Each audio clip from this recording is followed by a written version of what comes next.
राधे राधे। आस्था भक्ति परिवार में आपका स्वागत है। पुरुषोत्तम मास के पहले दिन की कथा पद्म पुराण पर आधारित। पुरुषोत्तम मास अधिक मास के पहले दिन की कथा में हमें बताना है कि कैसे इस अतिरिक्त महीने को भगवान विष्णु ने अपना नाम दिया और उसी सभी महीनों में सबसे पवित्र और पुण्यदायी बनाया। पौराणिक कथा के अनुसार जब भारतीय पंचांग सौर और चंद्रमास की गणना की गई तो हर तीसरे वर्ष एक अतिरिक्त माह बना। चूंकि यह बाकी 12 महीनों से अलग था, इसलिए इसे कोई देवता नहीं मिला।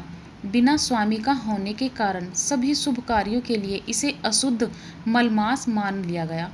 इस उपेक्षा और तिरस्कार से दुखी होकर इस मास ने भगवान विष्णु की शरण ली। भगवान विष्णु ने उस अतिरिक्त मास की पीड़ा को समझा और उसे अपनी शरण में ले लिया। उन्होंने कहा, आज से तुम मलमास नहीं बल्कि मेरे नाम पुरुषोत्तम के नाम से जाने जाओगे।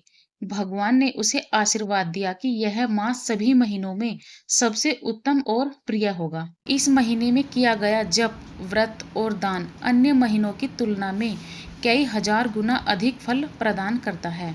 पहले दिन की शुरुआत कैसे करें?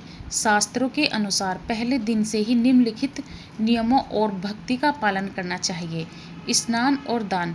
पवित्र नदी पर घर में ही गंगा जल मिले जल से स्नान करें और पहले दिन सामर्थ्य के अनुसार कुछ दान करें। मंत्र जाप। पहले दिन से प्रतिदिन ओम नमो भगवते वासुदेवाय का निरंतर जाप करें। दीपदान। शाम के समय तुलसी के पास या मंदिर में घी का दीपक अवश्य जलाएं।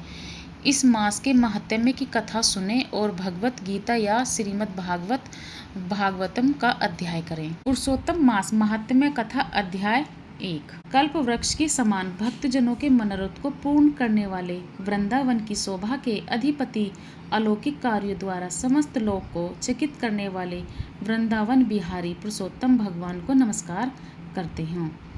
नारायण नरोत्तम तथा देवी सरस्वती और श्री व्यास जी को नमस्कार जय की इच्छा करता हूँ।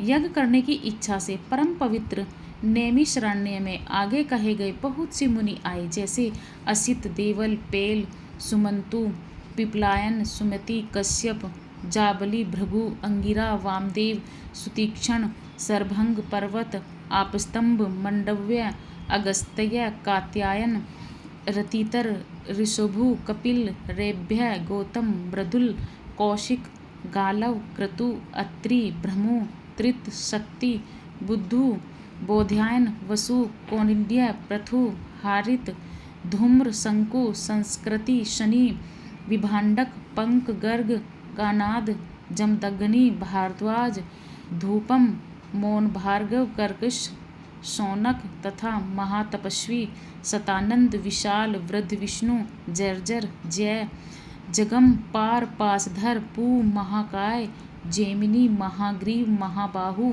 महोदर, महाबल, उद्दालक, महोत्सेन, आर्त, आम्लकप्रिय, ऊर्ध्वबाहु, ऊर्ध्वपाद, एकपाद, दुर्धर, उग्रशील, जलांसी, पिंगल, अत्रि, ऋभु, रणवीर, करुण, कालकेवल्य, कलाधार, श्वेतबाहु, रोमपाद, क्रुद्र, कालिंद्रग्रा, श्वेताश्वर, आग, सरभंग, पृथुश्रसु आदि। शिष्यों के सहित ये सब ऋषि अंगों के सहित वेदों को जानने वाले, ब्रह्मनिष्ठ, संसार की भलाई तथा परोपकार तथा करने वाले, दूसरों के हित में सर्वदा तत्पर, स्रोत स्मार्त कर्म करने वाले नैमिषारण्य में आकर यज्ञ करने को तत्पर हुए। उधर तीर्थ यात्रा की इच्छा से सूत जी अपने आश्रम से निकले और पृथ्वी का भ्रमण करते हुए उन्होंने नैमिषारण्य में आकर शिष्यों के सहित समस्त मुनियों को देखा।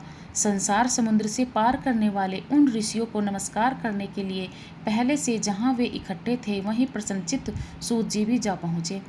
उनके अनंतर पेड़ की लाल छाल को धारण करने वाले प्रसन्न मुख, शांत, परमार्थ विशारद, समग्र गुणों से युक्त, संपूर्ण आनंदों से परिपूर्ण, ऊर्ध्व पुंड्रधारी, राम नाम मुद्रा से युक्त, गोपी चंदन व्रतिका से दिव्य, शंख चक्र की छापा लगाए हुए, तुलसी की माला से शोभित, जटा मुकुट से भूषित, समस्त आपत्तियों से रक्षा करने वाले, अलौकिक चमत्कार को दिखाने वाले, भगवान के परम मंत्र को जपते हुए समस्त शास्त्रों के सार को जानने वाले, संपूर्ण प्राणियों के हित में संलग्न, जितेंद्रिय तथा क्रोध को जीते हुए जीवन मुक्त जगत गुरु श्री व्यास जी की तरह और उन्हीं की तरह निष्प्रह आदि गुणों से युक्त उनको देख उस नैमिषारण्य में रहने वाले समस्त महर्षिगण सहसा उठ खड़े हुए।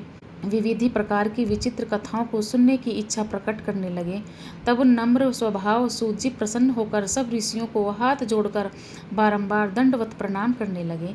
ऋषि लोग बोले, हे सूत जी, आप चिरंजीवी तथा भगवत हो। हम लोगों ने आपके योग्य सुंदर आसन लगाया है। हे महाभाग, आप थके हैं, यहाँ बैठ जाइए। ऐसा सब ब्राह्मणों ने कहा। इस प्रकार बैठने के लिए कहकर जब सब तपस्वी और समस्त जनता बैठ गई, तब विनयपूर्वक तपोवृद्ध समस्त मुनियों से बैठने की अनुमति लेकर प्रसन्न होकर आसन पर सूत जी बैठ गए। तदंतर सूत को सुखपूर्वक बैठे हुए और श्रम रहित देखकर पुण्य कथाओं को सुनने की इच्छा वाले समस्त ऋषि यह बोले, हे सूत जी, हे महाभाग, आप भगवान व्यास के वचनों के हार्दिक अभिप्राय को गुरु की कृपा से आप जानते हैं। क्या आप सुखी तो हैं? आज बहुत दिनों के बाद कैसे इस वन में पधारे? आप प्रशंसा के पात्र हैं। हे व्यास शिष्य शिरोमणों, आप पूज्य हैं। इस असार संसार में सुनने योग्य हजारों विषय हैं, परंतु उनमें श्रेष्ठ कर थोड़ा सा और सारभूत जो है वह हम लोगों से कहिए। हे महाभाग, संसार समुद्र में डूबते हुए को पार करने वाला तथा शुभ फल देने वाला आपके मन में निश्चित विषय जो हो वही हम लोगों से कहिए। हे अज्ञान रूप अंधकार से अंधे हुए को ज्ञान रूप चक्षु देने वाले भगवान के लीला रूपी रस से युक्त परमानंद का कारण, संसार रूपी रोग को दूर करने में रसायन के समान जो कथा का सार है वह शीघ्र ही कहिए। इस प्रकार शौनक आदि ऋषियों ने पूछने पर हाथ जोड़कर सूत जी बोले, हे समस्त मुनियों, मेरी कही हुई सुंदर कथा को आप लोग सुनिए। हे विप्रो, पहले मैं पुष्कर तीर्थ को गया। वहाँ स्नान करके पवित्र ऋषियों, देवताओं तथा पितरों को तर्पण आदि से तृप्त करके समस्त प्रतिबंधों को दूर करने वाली यमुना के तट पर गया। फिर क्रम से अन्य तीर्थों को जाकर गंगा तट पर गया। पुनः काशी आकर अनंतर गया तीर्थ पर गया। पितरों का श्राद्ध तब त्रिवेणी पर गया। तदंतर कृष्ण के बाद गंडकी में स्नान कर पुलह ऋषि के आश्रम पर गया। धेनुमती स्नान पर फिर सरस्वती के तीर पर गया। वहाँ हे विप्रो त्रिरात्रि उपवास कर गोदावरी गया। फिर कृतमाला, कावेरी, निर्वंधया, ताम्रनिका, तापी, वेहायसी, नंदा, नर्मदा, सरमंदा नदियों पर गया। पुनः चर्मवनवती में स्नान कर पीछे सेतुबंध रामेश्वर पहुँचा। तदंतर नारायण का दर्शन करने के हेतु बद्री वन गया। तब नारायण का दर्शन कर वहाँ तपस्वियों को अभिनंदन कर पुनः नारायण को नमस्कार कर और उनकी स्तुति कर सिद्ध क्षेत्र पहुँचा। इस प्रकार बहुत से तीर्थों में घूमता हुआ कुरु देश तथा जांगल देश में घूमता घूमता फिर हस्तिनापुर में गया।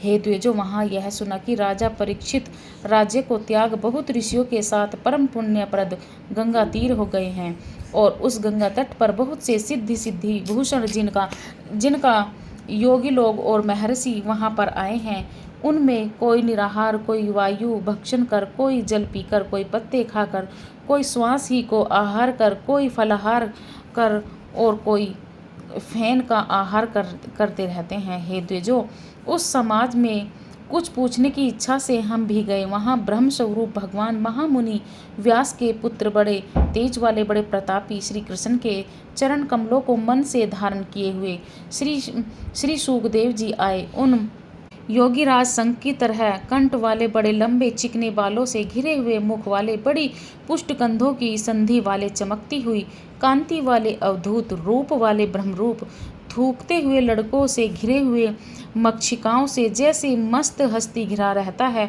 उसी प्रकार धूल हाथ में ली हुई स्त्रियों से घिरे हुए सर्वांग धूल रमाए महामुनि सुखदेव को देख सब मुनि प्रसन्नता पूर्वक हाथ जोड़कर सहसा उठकर खड़े हो गए। इस प्रकार महामुनियों द्वारा सत्कृत भगवान सुख को देखकर पश्चाताप करती पछताती हुई स्त्रियां और हाथ के बालक जो उनको चिढ़ा रहे थे दूर ही खड़े रह गए और भगवान सुख को प्रणाम करके अपने अपने घरों की ओर चल गए। उधर मुनि लोगों ने सुखदेव के लिए बड़ा ऊंचा और उत्तम आसन बिछाया। उस आसन पर बैठे हुए भगवान सुख को कमल की कर्णिका के जैसे कमल के पत्ते घेरे रहते हैं, उसी प्रकार मुनि लोग उनकी घेर कर बैठ गए। यहाँ बैठे हुए ज्ञान रूप महासागर के चंद्रमा भगवान महामुनि व्यास जी के पुत्र सुखदेव ब्राह्मणों के द्वारा की गई हुई पूजा को धारण कर तारागणों से घिरे हुए चंद्रमा की तरह शोभा पा रहे थे। प्रथम अध्याय श्री पुरुषोत्तम महात्म्य प्रथम अध्याय संपूर्ण। श्री हरि शरणम।